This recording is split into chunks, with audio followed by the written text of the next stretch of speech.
Ok, Malien Tchama na Moussama, assalamu alaikum. On a denke na balmake de do Mohamed Keita di base. Donc, bi kunafoli fitini bambolo ka di auma. On en a bo vidéo la telia la. Kana au kunafoli anga chaîne YouTube tabolo la. Abina tabolo kura minta. Donc, ambe kana pour ka yiraula. Anga chaîne kuntoroy kunye malikura tasira. Malikura tasira chaîne kan aw y'a an dɔn cogo min an bɛ émission kɛ a kan kuma bɛɛ donc an ka émission ka di aw ye donc aw bɛ to k'an suit bɔlɔlɔ sira kan a kɛra YouTube a kɛra Facebook ye donc sisan an nana ye Malikura tasira tɔgɔ in a bɛ ka gɛlɛya fitinin lase an ma donc o de y'a to an y'an hakili jagabɔ ka se ka ye na an bɛ se ka chaîne tɔgɔ falen cogo min donc hakilina min nana an na o ye k'a fɔ an bɛna chaîne fila de dilan Malikura tasira chaîne an bɛna a tɔgɔ falen o tɔgɔ bɛna kɛ base info donc aw minnu abonnelen don an ka nin chaîne kan Malikura tasira donc a tɔgɔ yɛlɛmana ka kɛ base info wa a logo fana yɛlɛmana a ja min tun bɛ ka ja min tun b'a représenter o ja fana yɛlɛmana ka kɛ base info ja ye donc mun y'an bila nin kɛli la parce que an nana ye problème technique dɔw yɛra baara kɔnɔna na minnu b'a to tɔgɔ min ye Malikura tasira ani ORTM ka émission mun ye Malikura tasira 1 2 3 ministres bɛ taa sigi kuma ka kuma u ka taabolo kan tous les chaque année donc a n'o bɛ don ɲɔgɔn na donc o b'an ka émission ninnu a b'a dogo dɔɔnin quoi donc c'est pour cela an ye hakilina sɔrɔ k'a fɔ ko il est temps que an ka tɔgɔ in falen mais Malikura tasira hakilina toujours o de bɛ to an na donc an ka kapu tɛ falen wa an ka kɛlɛ fɛnɛ tɛ falen an ka kɛlɛ tɛ dɔwɛrɛ o ye ka mɔgɔw kunnafoni ko minnu bɛ kɛ AES kɔnɔna na kɛrɛnkɛrɛnnenya na ani ko minnu bɛ kɛ Afiriki kɔnɔna na politiki ta sira fɛ géopolitique ta sira fɛ ani géostratégie ta sira fɛ o kɔfɛ an ye ja ninnu fɛnɛ falen donc n k'aw ma ko Malikura tasira chaîne a bɛna kɛ base info bon nin chaîne na n'aw abonnelen b'a la aw bɛ se k'aw sogolen to nin chaîne na donc a tɔgɔ de bɛna yɛlɛma a n'a logo bɛ yɛlɛma ka kɛ base info donc ale chaîne kan minnu bɛ kɛ a sanfɛ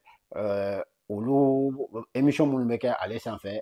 a fanba bɛna kɛ nazarakan de la français kan de la mais aw kana jɔrɔ o tɛ baasi ye parce que pour que ka se ka bɛɛ ta d'a ma an ye chaîne filanan dayɛlɛ a chaîne filanan tɔgɔ ko base 360 n'aw bɛ fɛ ka a ye dɔrɔn aw bɛ se ka taper barre de recherche kɔnɔ ko base 360 ou bien n bɛ a lien bila description kɔnɔna na aw bɛ cliquer a kan aw bɛ taa abonné a kan kosɛbɛ aw bɛ taa sɔgɔ a base 360 chaîne kan kosɛbɛ base 360 kan o fana logo bɛ yen o logo dilanna ka a ja dilan kura ye ka ale ni émission minnu bɛ kɛ ale kan donc an ka émission kɔrɔlen ninnu bɛɛ bɛna segin ale kan i n'a fɔ base décrypte géopolitique ninnu olu bɛɛ bɛna kɛ a kan dɔw bɛ kɛ français la dɔw bɛ kɛ bamanankan na généralement an ka émission fɛn fɛn an b'a kɛ français la an bɛ tila k'a bayɛlɛma ka kɛ bamanankan na a kɔnɔna na vidéo bɛna bɔ a chaîne kan don o don siɲɛ kelen walima don fila a bɛ se ka kɛ tuma dɔ la an bɛna don kelen pan mais an ka hakilina ye min an ka laɲini ye min ye ka se ka émission kɛ don o don siɲɛ kelen donc o de hukumu kɔnɔna na donc an ka nin chaîne fila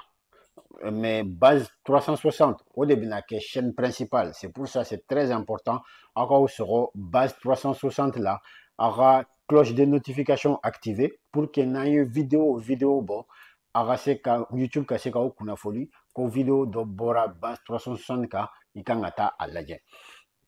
mun an ye nin kɛ parce que an nana ye kow cayara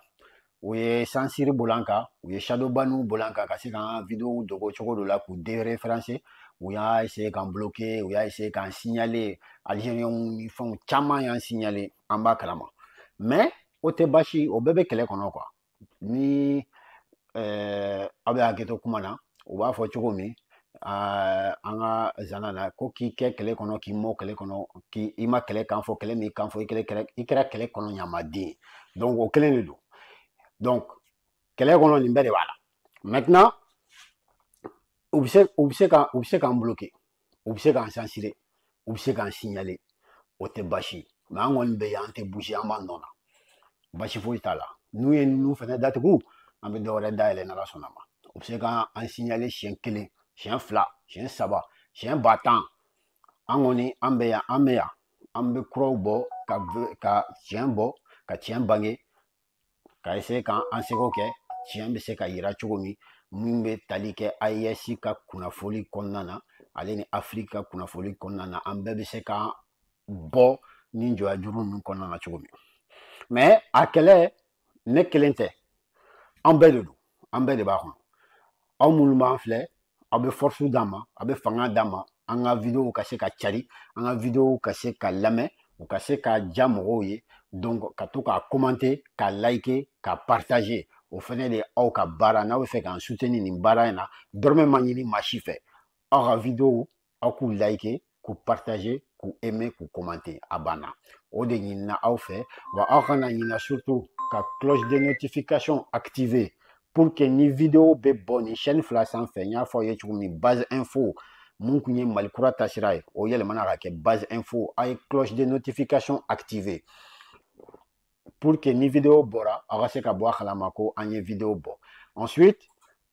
lien bɛna kɛ description kɔnɔna na ale ni vidéo quelque part par là donc aw bɛ se ka cliquer a kan aw ka taa abonné base 360 la vidéo fanba bɛna bɔ base 360 chaîne de kan donc aw bɛ yen fɛnɛ aw bɛ cloche de notification activer aw ka se ka bɔ a kalama n'an ye vidéo bɔ waati min na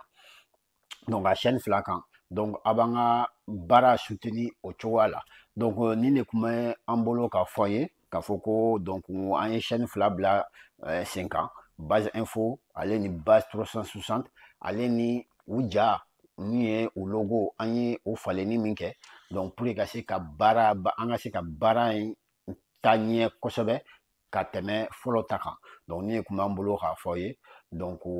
k'aw fo ka waleɲuman dɔn aw kana ɲinɛ ka vidéo liker ka partager assalamu alaikum aw k'an bɛn ni ɲɔgɔnna wɛrɛ ma